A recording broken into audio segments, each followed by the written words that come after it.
Islamabad high court ने deputy commissioner के खिलाफ तौहीन अदालत केस का फैसला महफूज कर लिया।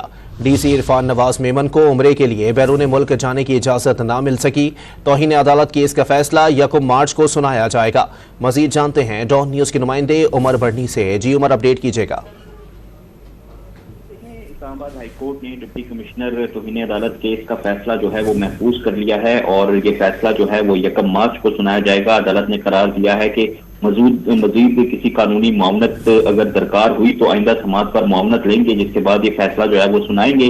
वक्फे के बाद समाअत का दोबारा आगाज हुआ तो जिसमें प्रोसिक्यूटर फैक्टर इमाम की जानिब से जो है वो अपने हतमी दलाइल जो है वो अदालत के गोश गुजार किए गए। प्रोसिक्यूटर की जानिब से कहा गया कि जिसको इस्लामाबाद GHQ कहा जा रहा है वो डिफेंस कम्प्लेक्स इस्लामाबाद है, कभी भी GHQ नहीं कहा गया। जितने भी MPO जारी हुए वजूहात सब में मिलती जुलती हैं, मुझे कहना नहीं चाहिए, लेकिन ये सिस्टम कैसे काम कर रहा है जब डिप्टी कमिश्नर एक इंटरमीडिएट की रिपोर्ट पर काम करे। प्रोसिक्यूटर ने मजीद कहा कि डिप्टी कमिश्नर का एक्ट इंसाफ के निजाम में रुकावट की कोशिश है MPO जारी करने की। ये सारी रिपोर्ट्स में लिख रहे हैं कि लोगों की जानो माल को खतरा नहीं है।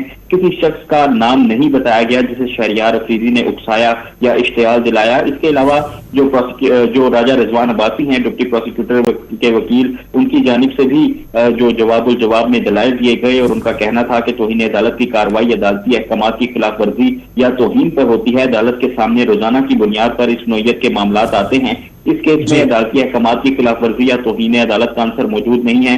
जवाब मुकम्मल होने के बाद अदालत ने केस पर फैसला महफूज कर लिया। ठीक है, बहुत शुक्रिया उमर मेहताब बढ़नी अपडेट करने के लिए।